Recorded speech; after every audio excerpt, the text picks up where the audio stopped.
Hello peeps, and welcome to my art channel. Today I will be doing a review on the Mijello Gold Class watercolor set. I bought these watercolors last year around this time, February, and I purchased them on Amazon. I really enjoy these paints a lot, and I'm very glad I'm going to be doing a review on them. Super excited about this. Because of the fact that the container is rigid and it's actually quite thick and sturdy, I was having a bit of a problem opening the container. It was a bit of a struggle, but eventually I got there, and this is the 24 color set, and each tube is 7 milliliters. It does not come with a watercolor swatch paper, which to me is perfectly fine since I prefer to make my own anyway. It also comes with a nice cloth cover and with their logo on it. What I like about the Mijello set is that 1, the container is made of paper and not covered in plastic, and 2, each container, or rather tube, is not wrapped in plastic. This makes it easier to open and produces less waste. Single-use plastic methods like that are a huge issue when it comes to plastic pollution on our planet. Our lands, rivers, and oceans are filled with enough plastic, so this helps our planet greatly. Plus, always recycle.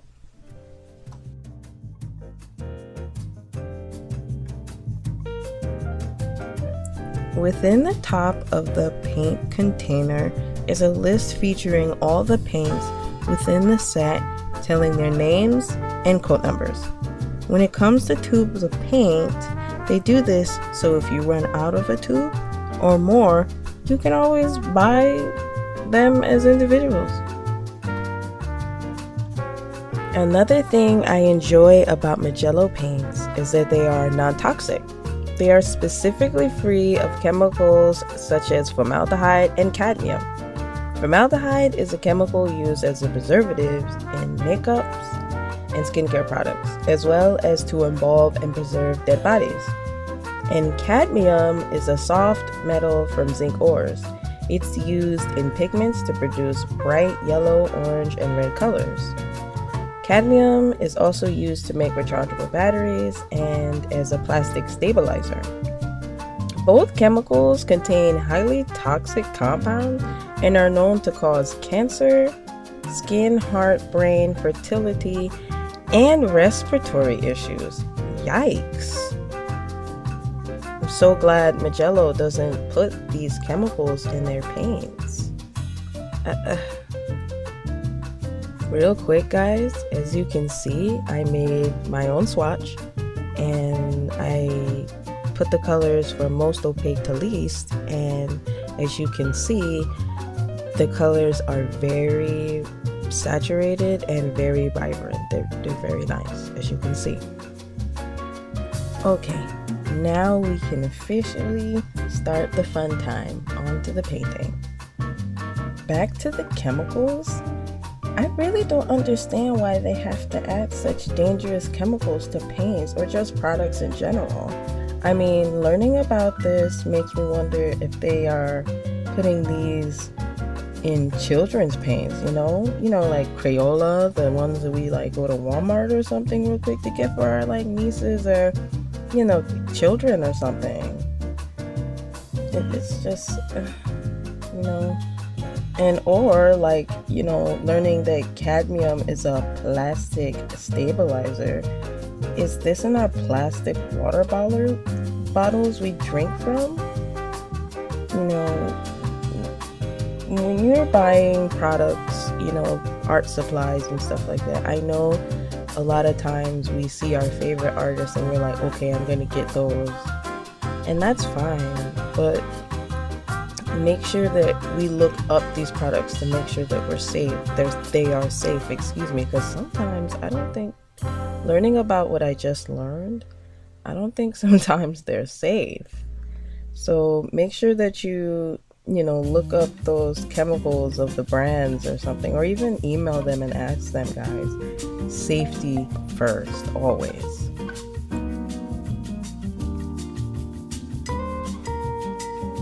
Whenever I start painting, I usually start with the skin first. If you know me, I love drawing and painting melanated characters. So with that, depending on the skin shade, a certain degree of paints have to be mixed. For the Mijello Gold Class set, my fave paints to use for melanated skin tones are raw sienna, burnt umber, and red brown. Because Mijello does not add titanium or thickeners to their paints, colors such as browns do not have like an ashy cast on them. The browns also have a nice red hue to make them very ideal to use for brown skin tones right out of the tube. So that's always great. You don't have to mix and match paints. You can just squeeze it right out of the tube. Yay! Mijello paints are also very light fast. Light fastness represents how long the color saturation and vibrancy of your paints will last if exposed to direct sunlight. So Mijello colors are high in the light fast spectrum, so the paints will last a very long time if they are exposed to direct sunlight. Your paintings shouldn't be exposed to direct sunlight anyway, but if and when that happens, you'll be okay using them.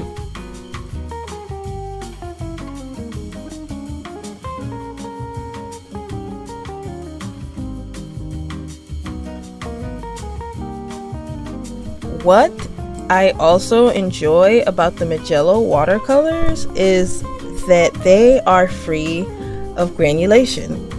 This means that the watercolor liquid is free of any grainy texture, so when you paint with them, the only texture you should be considering for your illustration is the texture of your watercolor. I really don't like grainy or granulated watercolor.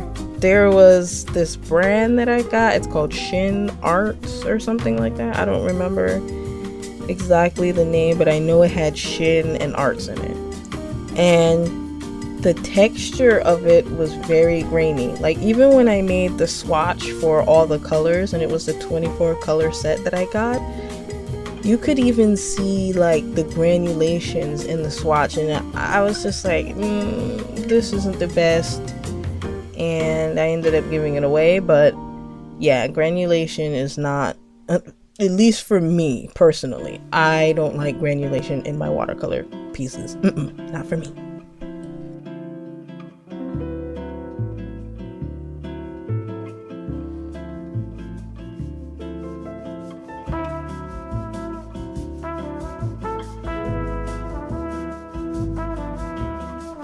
I don't know if you guys notice while I'm painting, but I actually made a mistake.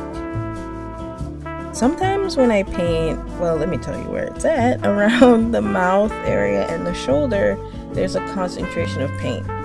And sometimes when I'm painting, unfortunately, when I add too much paint and I don't give the paper enough time to absorb the paint, it can get a little splotchy there with the color, and then it can end up looking messed up.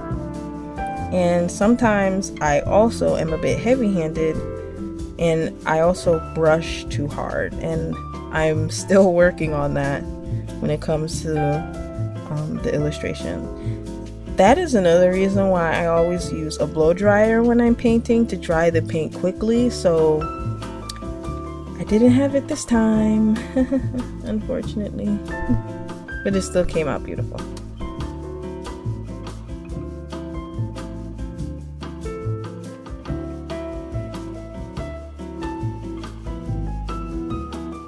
one of the feats that I feel like a lot of maybe even beginner illustrations and intermediate and beyond sometimes have trouble getting through is the ugly stages of their illustration. A lot of times when you're just starting and you do the background, or you just start out on the skin and you're like, oh, you know, it doesn't really have that much details, it looks a little blotchy, this, that, and the third, you know, it doesn't necessarily look the best. And a lot of times, even though it may not look the best in the beginning, you have to persevere through and get through the ugly stages, because a lot of times, even though you're just starting and it's like, when you finish up and you finalize all the hair and the inking and everything like that, it actually comes out looking very nice. So it's really good to push through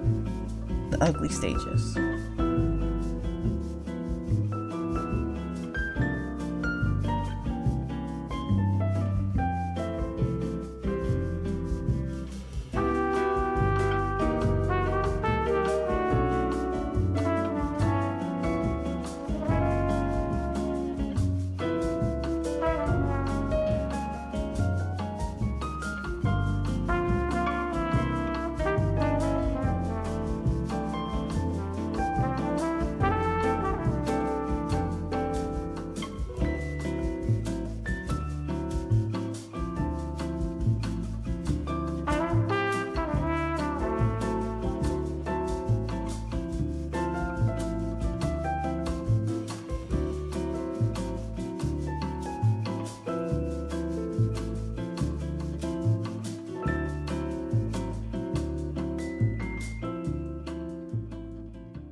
So right now is when I take my Archival ink Copic liners that I got. I don't know how much they cost. I think there might be a set on Amazon, I don't know, like maybe $10-12.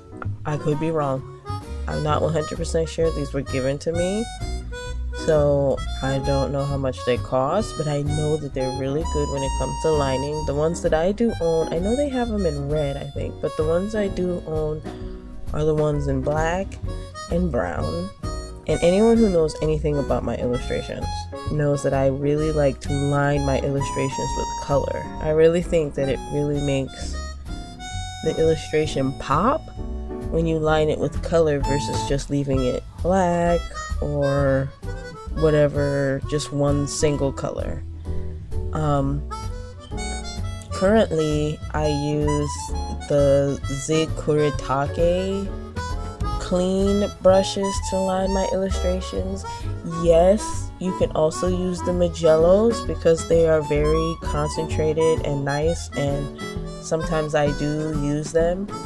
But most of the time I usually use the Zig Kuretakes because they also too are concentrated and very pigmented and nice.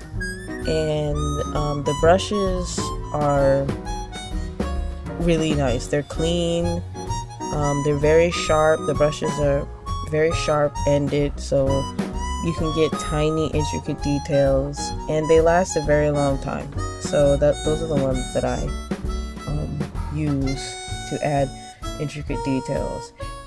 Here I'm using the the Mijello watercolors to, you know, add intricate details and line the shirt for the lady. So that's what I'm doing right now, and it's coming out so nice. Yay!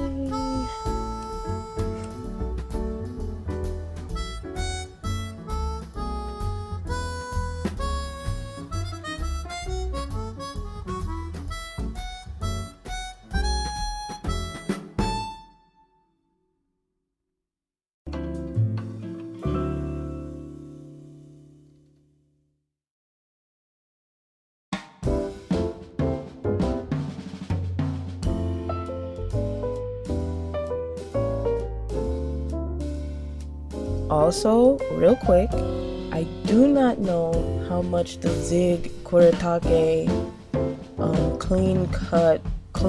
clean brushes, I don't know why I say cut, brushes cost. I know that I got them the first time I tried them in 2016, and I really love them. So I got I think their largest set that they have is like an 86 or a 96 set, and it cost me $106 or $112, you know, somewhere around that. But that was 2016, guys. I don't know how much they cost now. I'm gonna post, or rather in the description, I'm going to list all the supplies that I used in the video so everyone can understand what the supplies I used were. Because you know how when you look at an art video, maybe it's just me, but you know how you look at an art video of some artist that you like, and you know, you're asking them what supplies they use, and I'm just like, can somebody please start putting in the description? Because then you see like a whole bunch of artists or just people like asking, you know, what was that pencil that you used, or what were those markers, or the brush, or and you're just like, they don't even, most of the time I noticed they don't even reply or answer. I don't know, sometimes in the art community there's like a secret code or something when it comes to not telling people what art supplies they use, and I'm just like, why? Like, it's not the art supplies that necessarily make good art or beautiful art, you know? I could be using Crayola pencils for what anyone knows, and come and create one of the greatest illustrations ever. So I don't get, sometimes people, they just want to keep it secret. I don't get it, but whatever. I'm going to put it in the description for you guys, okay?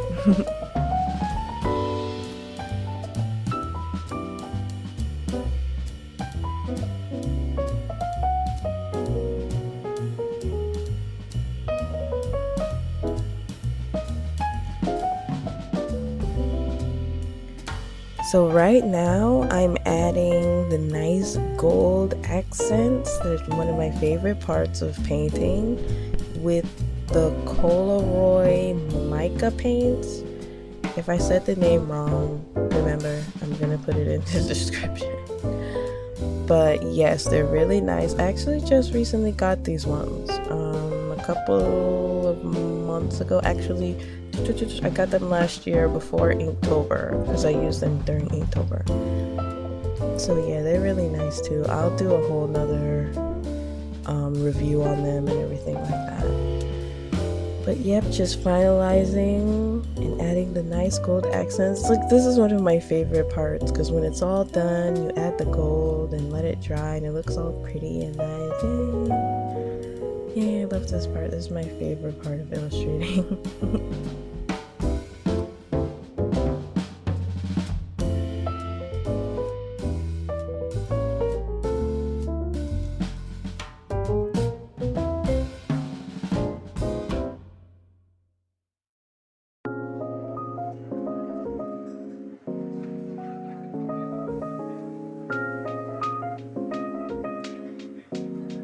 Well guys, here she is, all nice and close up.